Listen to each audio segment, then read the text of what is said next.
Okay, hello, good morning, good afternoon, wherever you are. Thank you so much for joining us this afternoon on behalf of the Arab Reform Initiative. Very excited to host this wonderful panel this afternoon around rethinking water governance in the West Asia and North Africa region through a justice lens. I'm Sarine Karageorgian. I'm the director of the Environmental Politics Program. Very happy to welcoming everyone.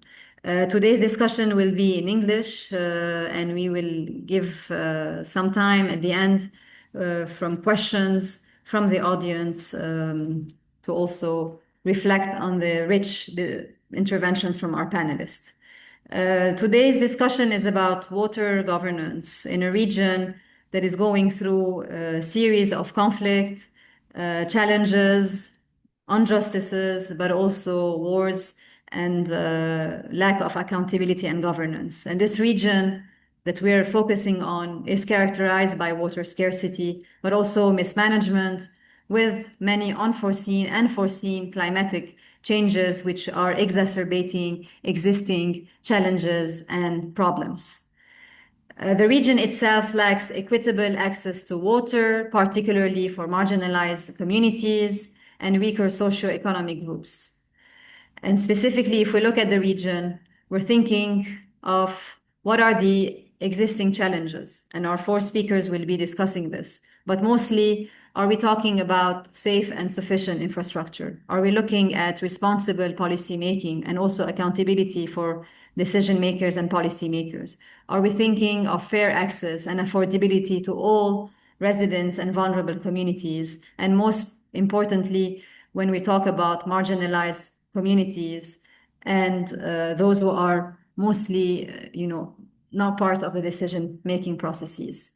To cut quickly and to introduce our speakers, we have four wonderful speakers with us, and we will focus heavily on existing challenges, but also what are the water mismanagement? What are the expanding new technologies in the region? And what do we mean by a green transition when we talk about justice in a region that is heavily living on justices? And here we have our first speaker, our colleague Dana Abighanem. Dana is currently leading our research as part of the environmental politics program, but also heavily focusing on water justice in the region. Our second speaker is Amal Al-Nabih, also a partner institution from the Moroccan Institute for Policy Analysis and a water researcher. Amal has also heavily, worked on issues of agricultural water policies and currently is continuing her doctoral research or has completed her doctoral research around the implementation of treated wastewater reuse and irrigation. Our third speaker is Fayrouz Dabar, who is a national researcher based in Cairo and also a political scientist currently working at the International Water Management Institute.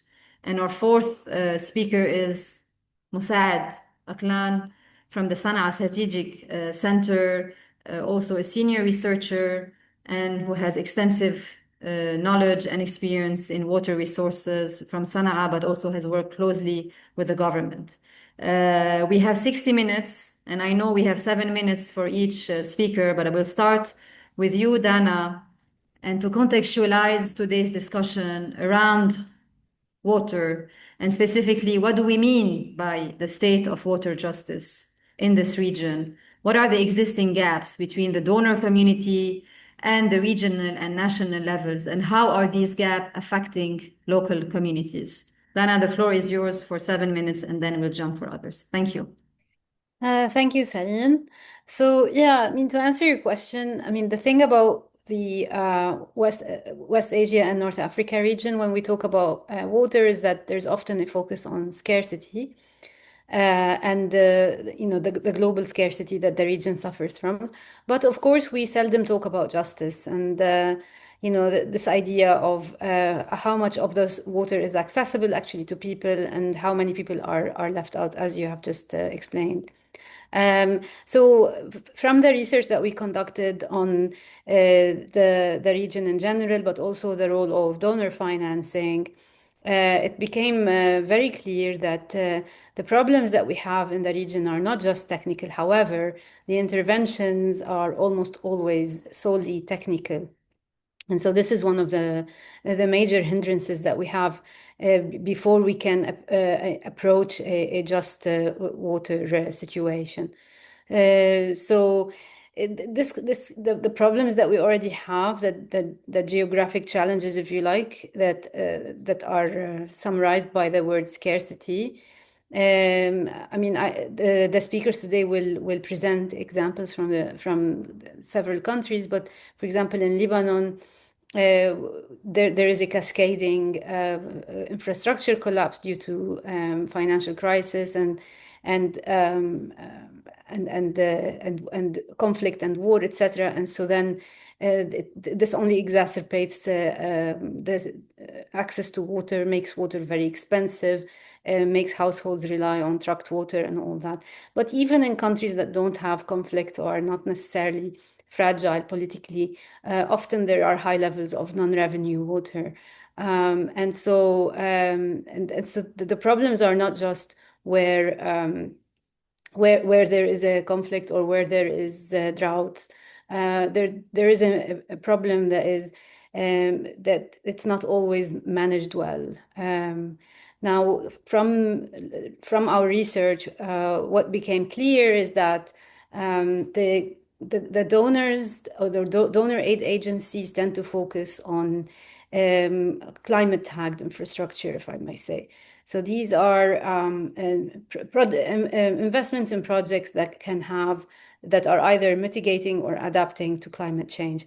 They often desalination plants, big pipelines and dams. They're visible, they're politically attractive, and they're easy to frame as adaptation. So these types of projects, they also have a start and an end, so it makes the intervention from the donor agency manageable. And the other form of, like the prevalent form of donor intervention in the WANA region regarding water is humanitarian situations where, you know, they truck water or chlorinate or do emergency repairs to destroyed infrastructure to provide water there and then. And these types of interventions are much needed, of course, but they do not hold any long-term justice implication, you know, justice results that we are after. So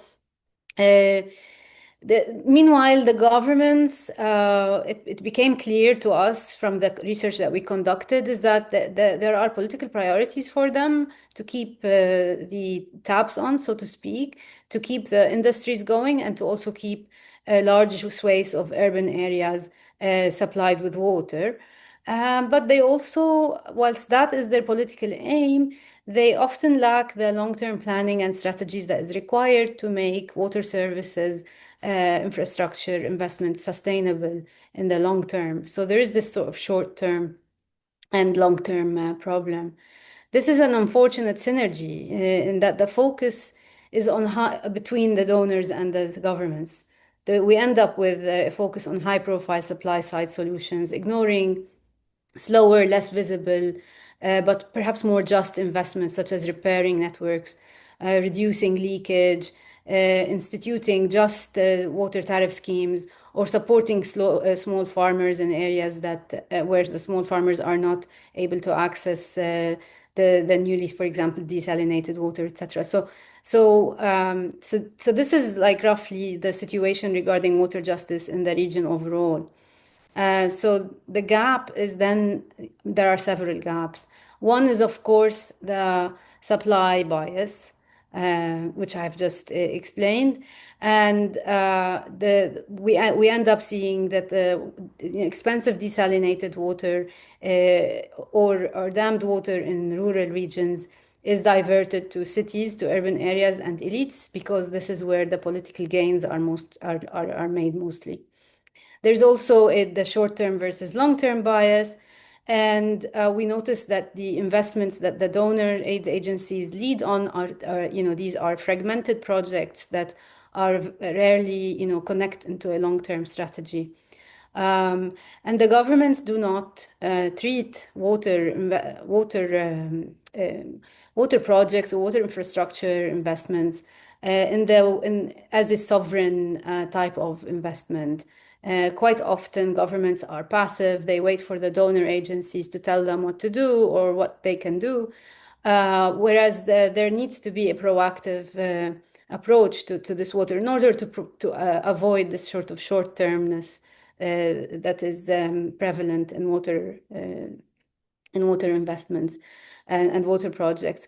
And finally, there is the participation gap. Now, our research shows that mostly water-related decisions still happen in donor offices and ministries and the meetings that happen between the two, and not in municipalities or farmers' unions. And so as a result, women, small farmers, and refugees, displaced groups often miss out the most, and their needs are never met. Now, there is an overall neoliberal bias when it comes to donor aid agencies. There is a focus on cost recovery. They target billing, collections, and financial efficiencies of the utilities, whether these utilities exist or have been, established newly. And this is fine because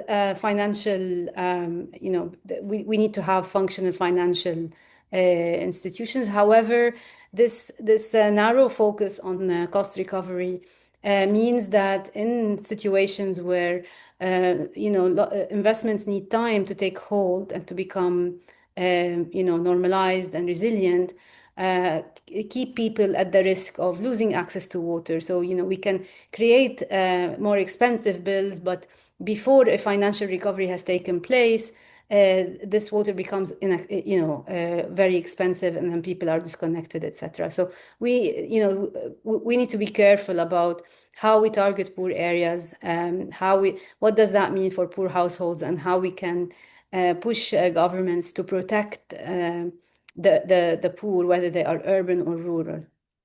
So I don't know how long I still have left, but I can sum up by saying that to move forward and arrive at a just water future for the WANA region, we need to push governments to define water not as a social, not as just an economic good, but also as a social good. Now, this has been achieved in several countries. However, it's necessary, yet it's insufficient in and of itself. Justice, as well as being a question of social justice and access and equity, is also a question of procedure and accountability. So how many of these governments have actually instituted accountability measures and have put in place spaces where people can participate and take part in decision making or even influence decision making through unions, through NGOs or civil society organizations. So in that sense, governments should be pressured to not just put those rules in place, but to also give municipalities the financial power and the legal power to act in response to water needs, and also to take the lead on water projects and water investments for their areas in ways that permit small farmers or marginalized groups, otherwise marginalized groups, to be able to access water. And also, finally, the question of humanitarian aid. And I noticed this topic is one focus of this Water Week. It cannot be trapped communities cannot be trapped in permanent emergency aid and allocations. There needs to be cross-sector, cross-institutional thinking and action to maximize the humanitarian aid made available to communities under strain, under conflict, under emergency, whether due to natural or man-made disaster. And this type of work means that plans have to be put in place. So aid agencies and donor countries can actually pressure national governments to have a drought plan, to have a flood plan, to have plans for in cases of emergency.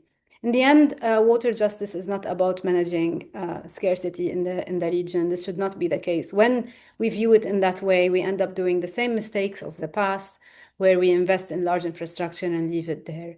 It's about managing power. Who has access to power? Who makes decisions? And who shoulders the burden when things break down? So what we are really saying is that power needs to be dispersed. It needs to be distributed to the lower authorities, to the communities, to the municipalities, the small regions, the wilayas, however they are organized in each country. The irrigation water should be managed by water user associations, and they should be empowered to decide and act. And I know Fayrouz will be talking about that in more detail for the case of Egypt. But also there should be power in the hands of governments to act in a sovereign way regarding water and to take responsibility for this important resource in ways that protect the people and not the interests of, for example, international corporations, big companies and industries that perhaps might create jobs, however, might lead to irreversible, for example, water pollution or water overuse. So these should be obviously prevented. I don't know if I took too much time, but I would like to stop here and give the floor back to Sarine. Thank you, Sarine. Thank you. Thank you, Dana. Thank you, Dana, for this intervention. I think it was very rich and from the non-technical to all the way to the policy, who controls and accountability measures and the large projects you've carried a lot, and hopefully you will soon see your paper be published. We'll go to Amal.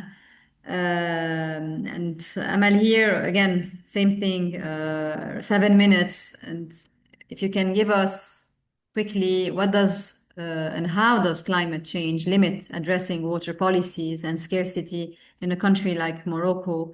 And how has Morocco tried to navigate these kinds of problems? And here we encourage also all the participants to please write down your questions. Amal, the floor is yours. Thank you, Sarine. And I would like also to thank Ari for their kind invitation. Let me begin with a few key figures to understand what climate change and water scarcity in Morocco mean.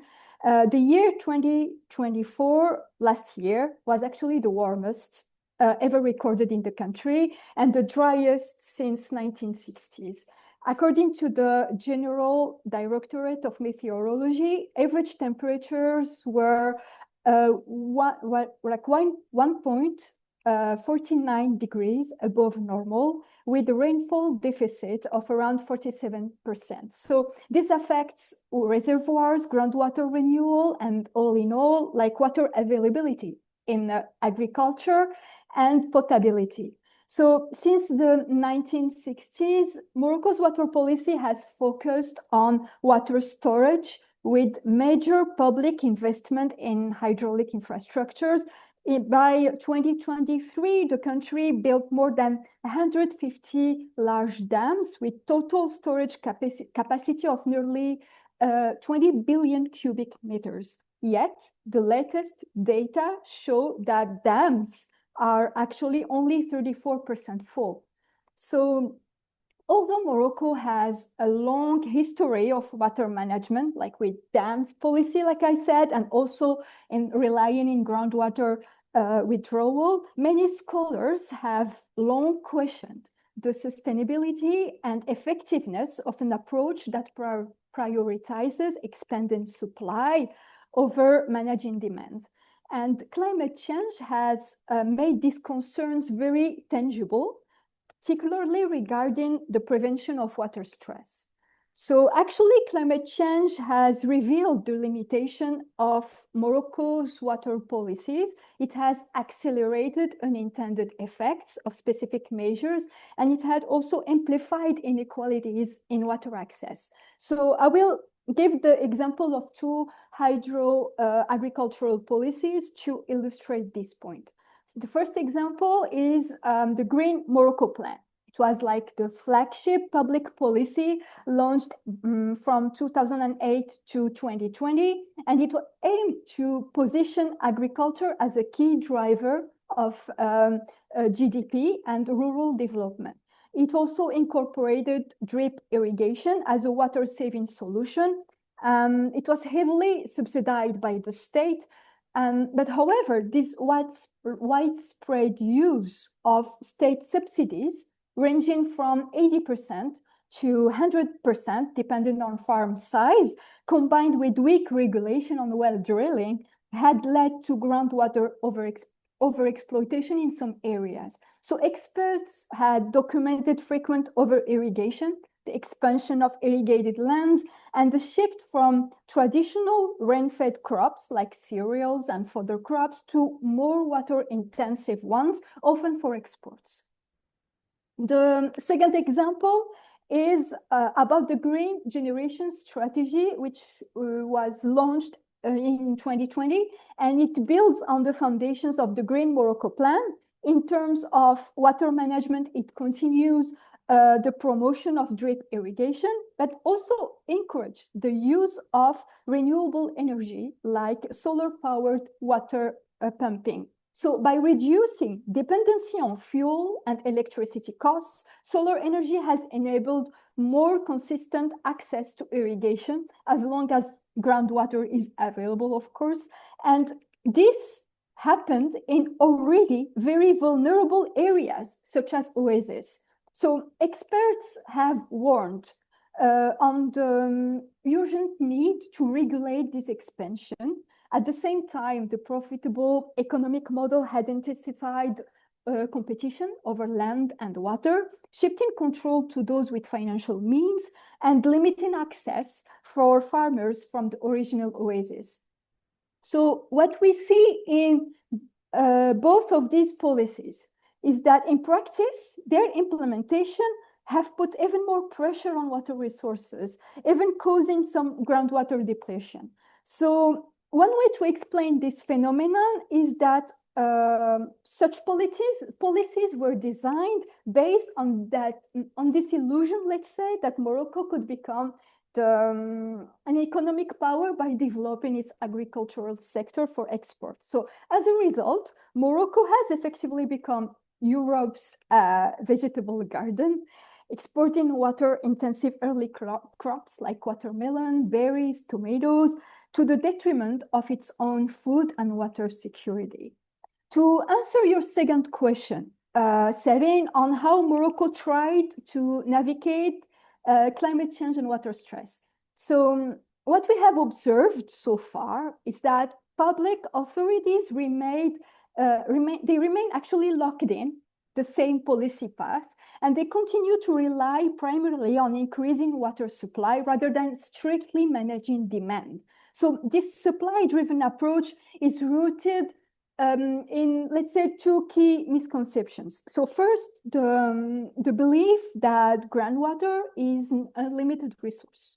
And second, the assumption that technology automatically guarantees sustainability. And this was one point that Dana also touched on. So as a result, major investments have been directed toward unconventional water resources, such as the reuse of treated wastewater to irrigate golf courses and green spaces. And this was to sustain actually tourism in cities like Tangier or Marrakesh. And there's also desalination projects for both drinking water and, more importantly, for export-oriented agribusiness. And this happened in regions such as in Agadir. Actually, what it means is that technologies function as short-term fixes that mask and perpetuate unsustainable practices. So for me, I believe that what is needed instead is a paradigm shift. First, to recognize that water is a finite, limited resource, and to ensure that its allocation is publicly debated and reassessed in light of fair access and justice. Thank you. Thank you so much, Amal. It's a very nice continuation after what Dana mentioned. So we'll jump directly to Fayrouz around the role that the Water User Association have played in Egypt, and perhaps you can give us also examples of how are you able, or these water association, are you able to push and promote water justice and equity in Egypt? Fayrouz, the floor is yours. Thanks, Ariane. Greetings, everyone. Greetings to our online attendees as well. So Water User Association was the institutional innovation that we researched on and that support community-based governance of water resources. The initial motivation behind Water User Association was to manage the complexity of food, land, water systems in Egypt. So focusing on irrigation systems, we have a very complex network from the main canals to branch canals to the field level canals. So managing this needed some sort of unification across different farmers and to combine them around water and land management. So what is the initial role of these associations as mandated by the government is that to arrange irrigation schedule across the different networks, cleaning the canals, maintaining them, and also adopting modern irrigation and resolving conflicts around water allocation. The value that we add here in this research is that we're trying to merge between what is the justice element that water user associations could bring into the policies, into water policies. So we're trying to think about the dichotomy between centralization and decentralization of water governance. We're rethinking how can we strengthen the role of water user association to strengthen their agency, their collective action, their knowledge, and their co-design approach with the public sector, and also with redefining and rethinking what is the role of public sector in cooperation with the water user association, especially when we have siloed approach across different ministries managing water or have an interest in water. And the third thing is that how can we enhance the representation of water user association linking to represented farmers.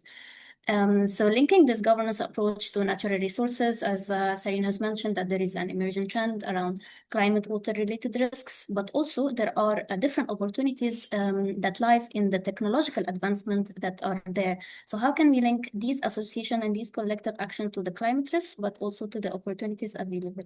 So we saw that in three-phased approach. The first approach is around a capacity building approach to these associations, but it needs to last longer, like 1 year or longer than that. And this capacity building is centered around three axes. The first axis is the technical modules around understanding the specificities of the irrigation system, the operation, the maintenance, water conservation tool, water monitoring tools. The second axis is around the institutionalization. So how can we develop the financial, the legal, and administrative procedures in these institutions. And the third thing, which is also important because they manage the water allocation across different members of the association. So how can we increase the conflict mediation skills to mitigate the conflict around water allocation? And this could be done, this three axes around education, around using through two ways. The first one is a curriculum design by different public universities. And the second thing is what I would like to call community-based learning. So it's a learning by the community for the community, some sort of a peer-to-peer learning approach from successful application, either of technological of water management or the institutionalization of collective action managing their water systems. This is the first recommendation of the capacity building, which is around building the power within. So how can we build this institutionalization power?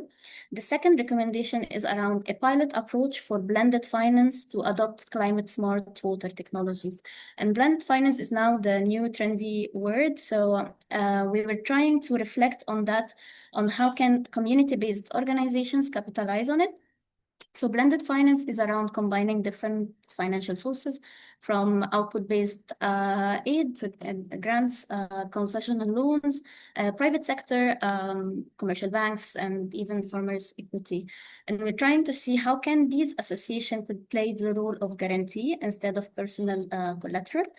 The good example that we took from it is like an initiative in Kenya where they also built a credit worthiness of different climate smart water technologies to better promote the role of private sector in these climate smart water technologies. So this is the second recommendation, which is the power to. So how can we increase the power to adopt new technologies that would maximize the benefit, that would reduce the climate risks, and also share the cost. The third recommendation is around procedural justice. So it's building on the law, where we recommend rejuvenating water committees on the governorate level, but also on the national level. I would like to focus more on the national level. So we have a newly law that will be launched in a few days or months. It's around building an interministerial water council. And in this council, there is one water user association representative. So we are recommending to have an advisory council of water user association representation, not only one. And this is because to enhance the representation element of different members of farmers, because as we said, that irrigation is very complex and it's very diverse as well. We have different water resources, we have different land and diversity of farmers around Egypt. So how can we enhance this element of representation on the national level? Finally, for this procedural justice, we are increasing the power over. So through these three recommendations, the power within, building the institutionalization, and then the power to adopt different climate smart water technologies, and finally the power over national water policies. We are recommending across these three recommendations to have like a pilot approach, and then to scale it out to see where are the missing gaps, or where are the opportunities and the enabling environment. So with that, I conclude my presentation, and over to you, Sarin. Thank you. Thank you so much, Fayrouz. And I think let's take also our time to not to rush each other, but reflect on each other's intervention. We're jumping to our last speaker today, and Musa'ed. So we'll travel to Yemen and looking at conflict-affected countries, and specifically in the context of Yemen. Perhaps you can, that what does it mean, and what does conflict mean in times of conflict, and what does it mean when we talk about water justice and accessibility in Yemen? And if you were to propose different paths to move forward to restoring water access in a post-conflict Yemen. Musa'ed, the floor is yours. Yeah, thank you so much, Sarin. Thank you so much for Ari for organizing this, and thank you for the organizers of World Water Week. I'm happy to be a part of this important event, and thank you for that indeed. I think many of the important steps have been mentioned by my colleagues. In Yemen, during the conflict, water justice extends beyond mere physical availability and accessibility. And it includes today the questions of power, ownership, and rights.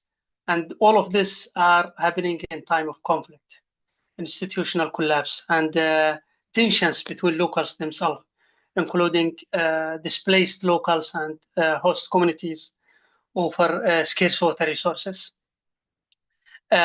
So the political economy of water in Yemen, it feels a complex interplay between historical water management practices, resources competition, and conflict dynamics. For decades, for a long time ago, the water availability, accessibility is not that good. I mean, even before the conflict. Today, Yemen, the water availability in Yemen is around 24 cubic meters per year per capita. And this is one of the lowest in the world. And you can imagine the 500 cubic meters per year is the threshold for the absolute scarcity. And in Yemen, it is only 74 cubic meters, and this is only represent around 1% of the world average, or you can say 14% of the Middle East average. So the situation was not that perfect, but it was much better than it is today. There were some steps towards better water management.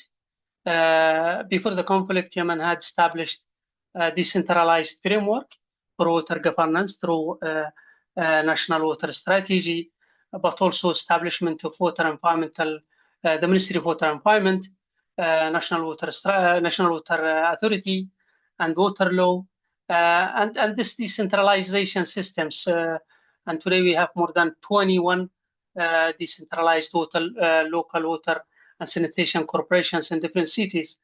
And even it's difficult nowadays, but this decentralization helps to keep this water systems work, even during the conflict, even with the minimum water accessibility.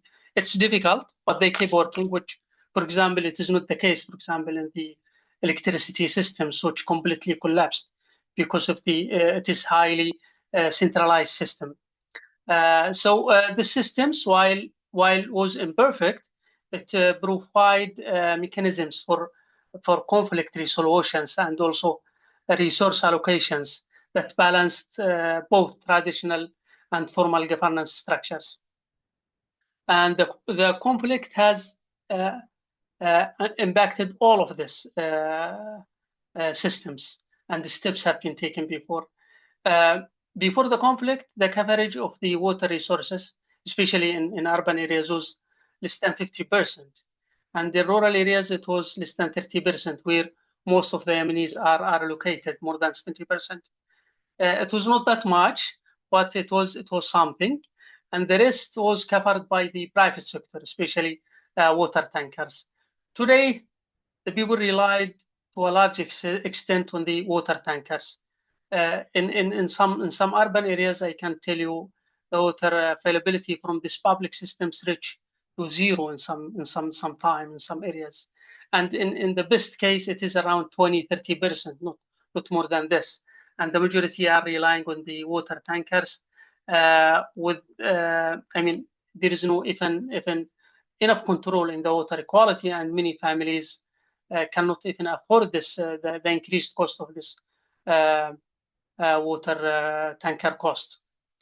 So as I said, the situation was challenging, but this has been worsened by the conflict, by both direct and indirect impact, which affected the water systems, water and sanitation systems, and destroyed big parts of these systems, and also weaponized of the water infrastructures by different fighting parties.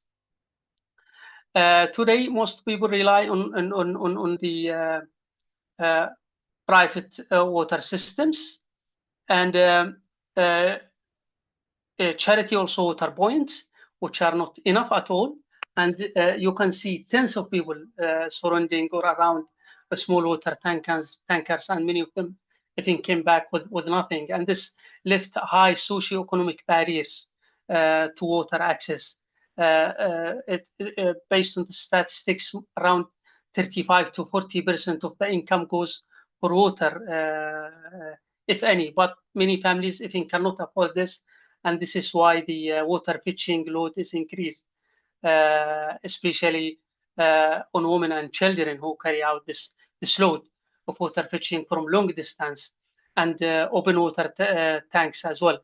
In many cases, many of those exposed to gunfire because of the conflict, and also to drawing in this open water tanks. And also institutional and governance has been collapsed, as we said, by the conflict, and creating a governance vacuum that undermines water justice to a large extent. The conflict also amplified the pre-existing inequalities in water access in different groups, especially marginalized groups and displaced people.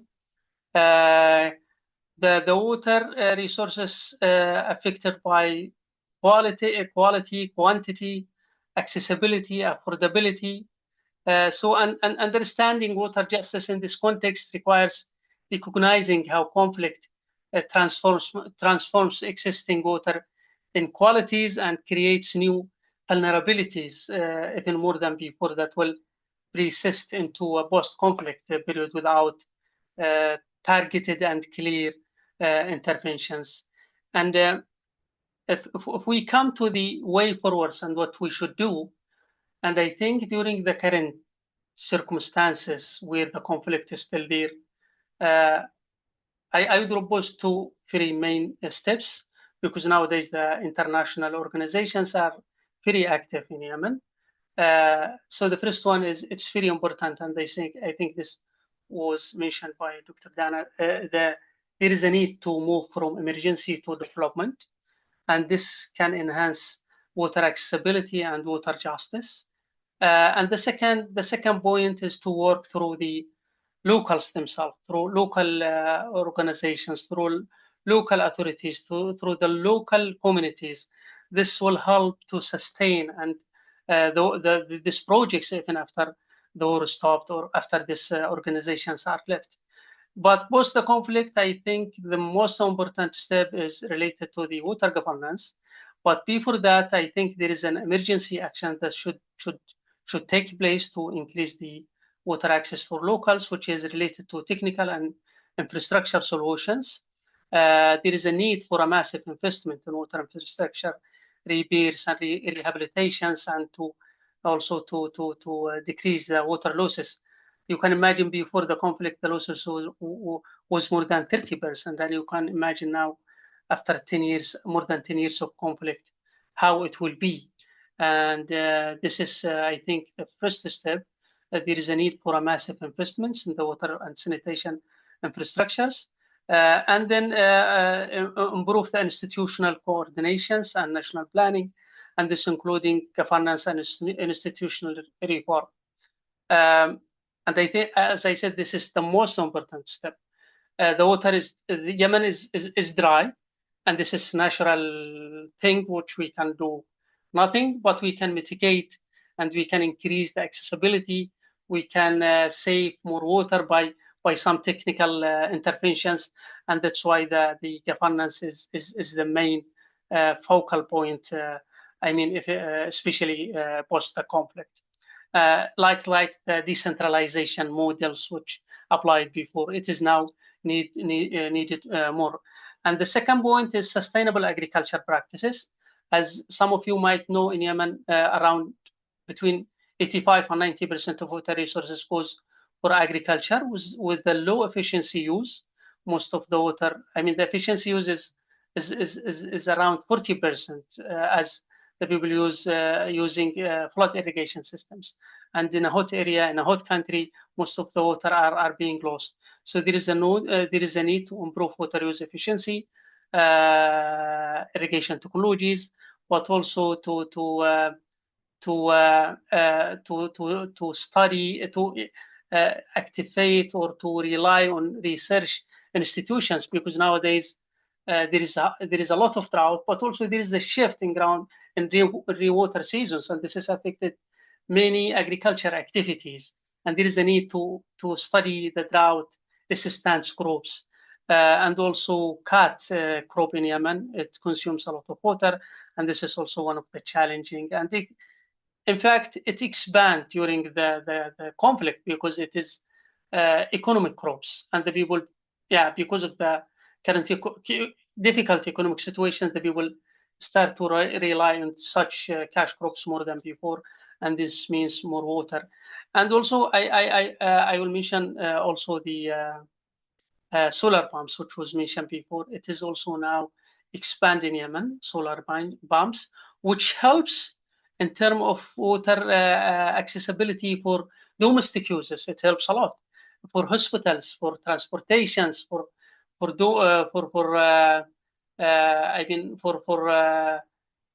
industrial uses. But when we come for irrigation, it is a catastrophic. It is expanding. I mean, sorry to say it, but as a hell. I mean, nowadays all people almost have water, solar pumps to pump groundwater, those who has groundwater wells. And without any policies, without a control, it is a catastrophic for the scarce groundwater in Yemen, which goes down between 2 and 6 meters a year. And you maybe many of you know that in Yemen we are relying mostly on rainfall, which is not that much, and groundwater resources. So without enough control on this new technologies, it is a catastrophe. But also there is a good opportunity which is related to rainwater harvesting. Yemenis for a long time, they relied on the traditional water harvesting systems. Before the groundwater technologies, they relied completely on the rainwater harvestings and also the springs. And there is a high need to revitalize these systems nowadays in Yemen.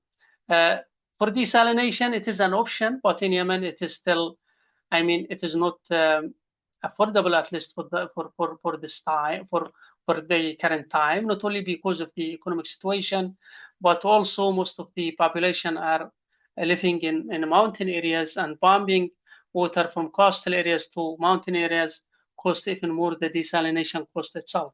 This desalination process might help the people who are in the coastal areas, but for the long-term planning in the coastal areas, maybe this would be an important options. The other step is community-based approach, and this is I mentioned before. We should work with the communities and consider the local norms and activities, which is different from area to another areas, and international cooperations and support through this local norms, local strategies. And last but not least, climate change adaptation process. Designing and implementing locally adaptive measures to mitigate the escalating effects and impact of climate change, which increased during the last years and affected the water scarcity, water accessibility, water justice. So there is a need to get use of this climate finance, especially for climate adaptation process. Thank you. Thank you so much, and I am open if there is any questions. Thank you so much, Musa'ad. I think we've had a very rich panel. I also encourage the attendees to reflect their questions. Please feel free to write them down. We've shared already the papers with all of you, and feel free to reach out to us and our colleagues on this panel. But we'll take one question from Jalal. I mean, we've already tackled it, but we can perhaps talk very openly here. How can we realistically look at water justice approaches in this region at the national and regional level, national level, and what are the existing climate policies across the region? I'll give 2 minutes per speaker. We can go with the same approach. Dana, Amal, Fayrouz, and Musa'ad, and then we'll take a couple of more questions.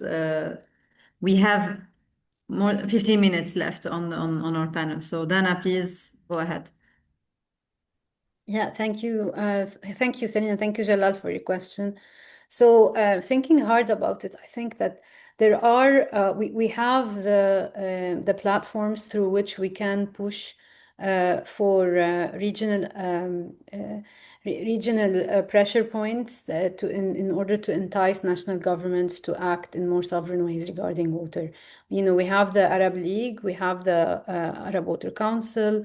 We also have numerous institutions that have been, that have been working in the region on water issues for many years, and they can collaborate and together push for standardized, benchmarked policies that ensure justice. Now, the question that I will, the issue that I will leave to the decision makers themselves is what to prioritize.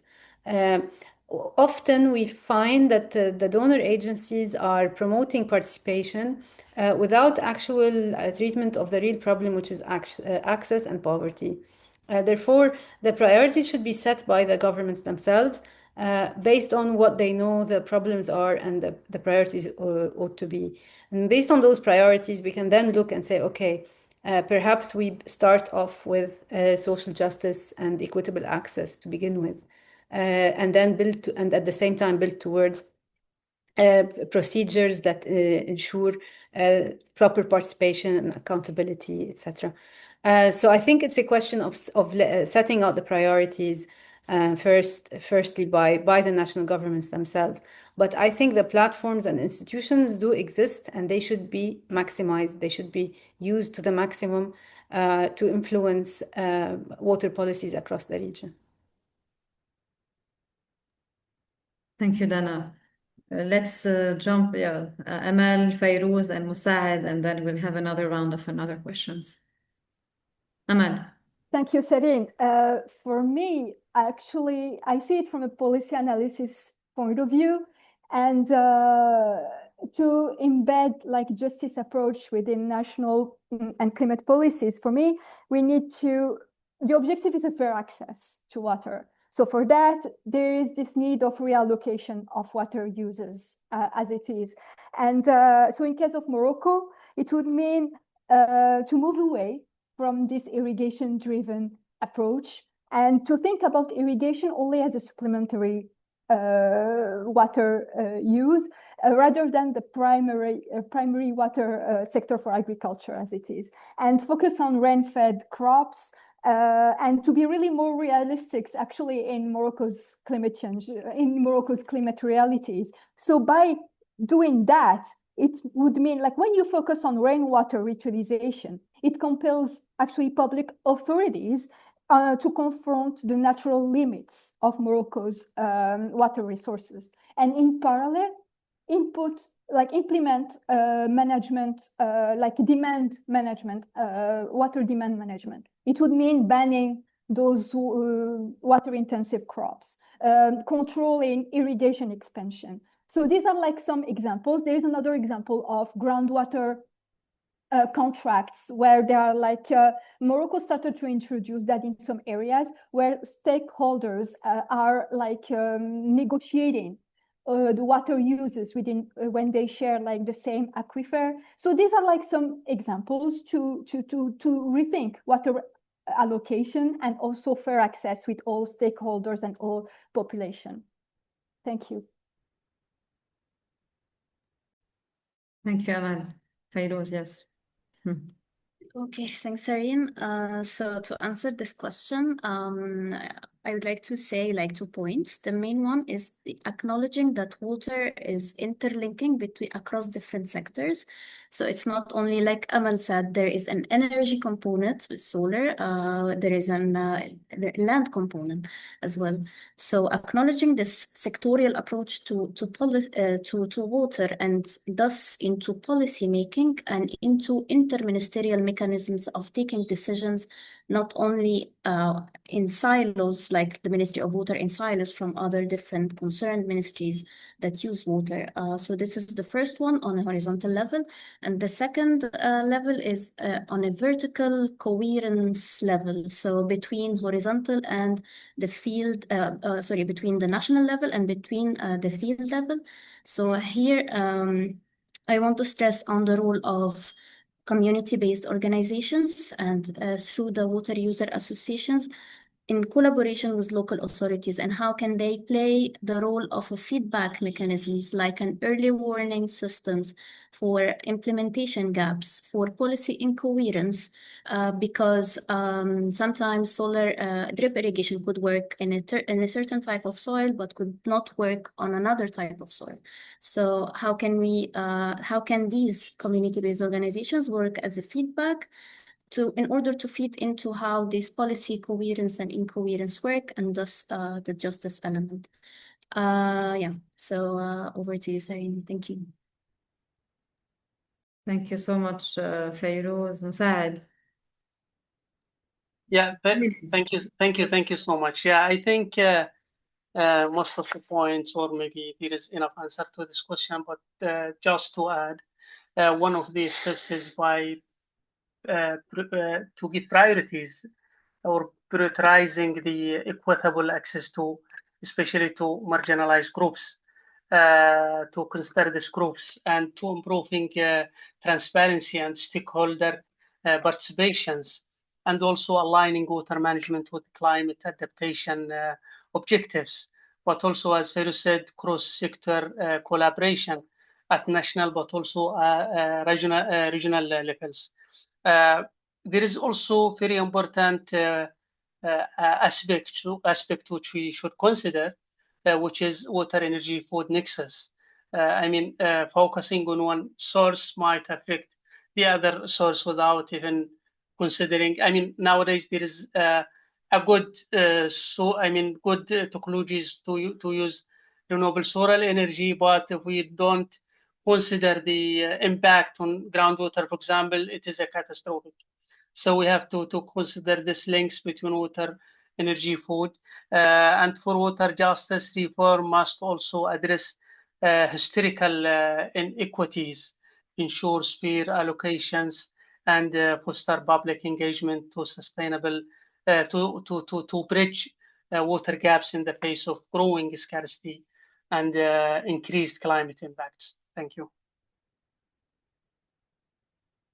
Thank you so much for all the speakers. I think we can take more questions if you're interested. We have 10 more minutes. So let's look at, there's one question from Bashar Zaytoun. What recourse do small farmers have when water allocation policies prioritize industrial and tourism water use over agricultural water needs? And is there any literature on this topic? So again, we can go reverse a bit. Musahad, we start with you, but 1 minute, and then Amal, Fayrouz, and Dana, and then we'll have to wrap it up one last time. Thank you. I didn't get it. Can you repeat the question, please? Yeah, the question is about what recourse do small farmers have when water allocation policies tend to prioritize industrial and tourism over agricultural water needs? Well, in the case, maybe this is somewhere else, but in the case of Yemen, agriculture dominating the water resources uses. But I can assure you that the big farmers are controlling most of the water resources, most of the land. So the small farmers are impacted a lot, especially during the conflict, where most of the small farmers forced to sell their lands because they cannot afford operating these lands, or they can afford irrigated these lands because of the lack of diesel, because most of the lands relied on groundwater. So in Yemen, most of the water goes for agriculture activities. So maybe the answers can come from other colleagues better than my side. Yeah. Thank you, Musa. Amal, Fayrouz, and then Dana. Thank you for the question. Actually, there is like one specific case in Zagora area in Morocco, in the southeast Asian area. And actually, there were like this is a region where there were like an expansion of watermelon irrigation, and it led to demonstrations, like we call like the thirst demonstration of thirst, like where you have a lot of people from the area, villagers and small farmers who led these demonstrations and this movement for many months, many years. And at some point, because there was no more drinking water because of those very deep drilling wells for irrigation, for watermelon irrigation. So at some point, what happened was that the Ministry of Agriculture decided to stop providing subsidies for localized irrigation of watermelon and avocado also. And they also imposed some restriction limiting the maximum area for watermelon farming and plantations. So these are small regulations that were implemented after farmers demonstrations and mobilization.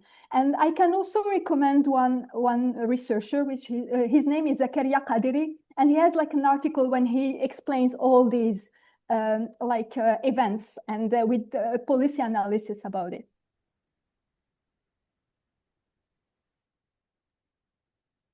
Fayrouz.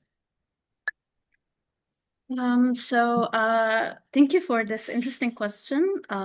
We actually seeing it a bit starting in Egypt, but not for industries or tourism, but for real estate.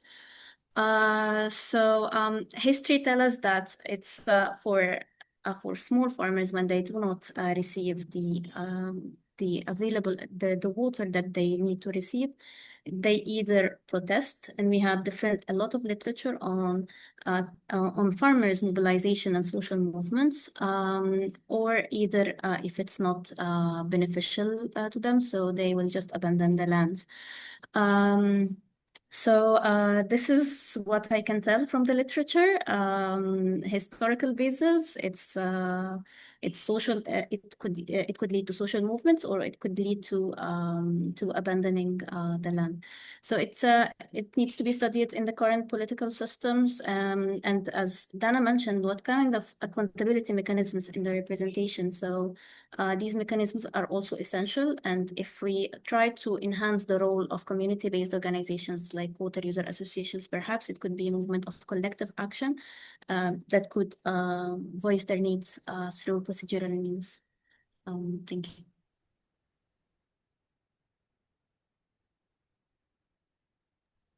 Yeah, I mean, I don't have much to add from the good answers of my colleagues, other than to say that the donor agencies and financing institutions can support that by providing sufficient aid to environmental NGOs and farmer organizations with the right mentality regarding sustainability and the environment.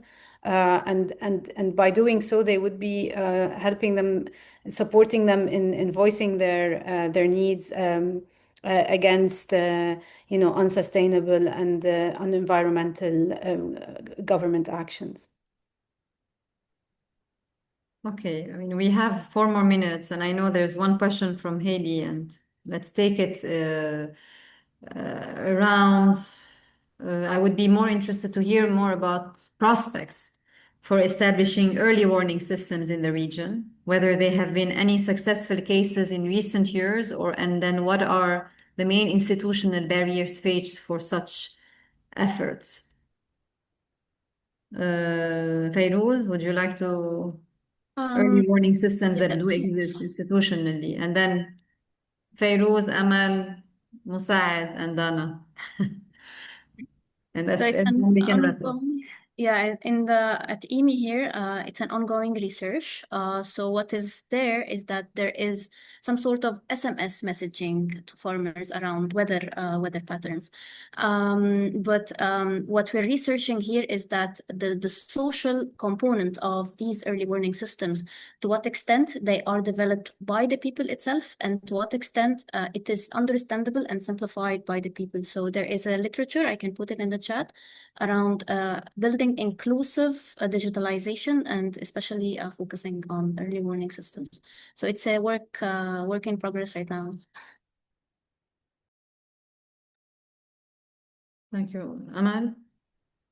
I don't have anything to add to that, but the only thing that I will say when you talk about main institutional barriers is that we have like this mechanism of self-reinforcing policies, where we have like policies that are promoted as being really successful by public authorities, and then we go forward with that, and then at the same time we are creating like those inequality in water access, but then also we have this like economic growth.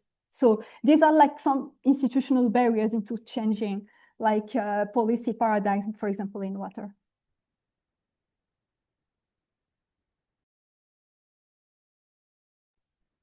Thank you, Amal. Musa'ed, and then Dana.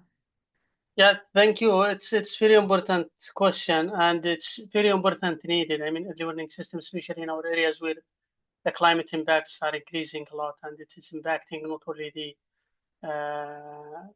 locals' properties, but also the locals' lives.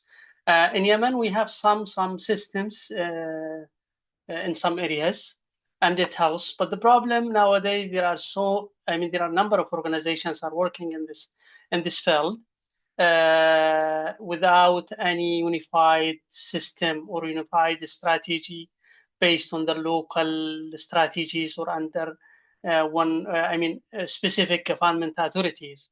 So there are different interventions, and some interventions are very limited. So they make some trainings, some investigations, provide some devices, and they left. and in many areas they are useless. But in some areas they establish some systems which help. So we are lacking a national strategy and local authorities which should be responsible for this, which all these organizations should work through. And I write a paper about early warning systems in Yemen. I will share it with you in the chat. Thank you, Mossad. Dana. I don't think I have more to add. There are experts here in this room other than me, other than to say that overall, from like the financing point of view regarding the region, this has unfortunately not been a priority. Whereas an important element of water justice is protection and resilience. And so, yeah, this question is very important. And yeah, I wouldn't be able to answer it though. Thank you. Okay, I think we came to an end. Thank you so much for our panelists. Again, Dana, Fayrouz, Amal, and Musaid, and all the attendees, and of course our colleagues from SIWI for giving us the opportunity. And again, this is a series of sessions where we will be centering questions about participatory processes, justice at the center in a region that continues on living injustices. And again, for those outside of the region, we hope to engage more with others so we can participate and learn from each other from the south to the south. Thank you so much, and hope to see you very soon in person. Good night. Thank you. Thank you. Thank you. Thank you. Thank you. Bye-bye. Thank you very much.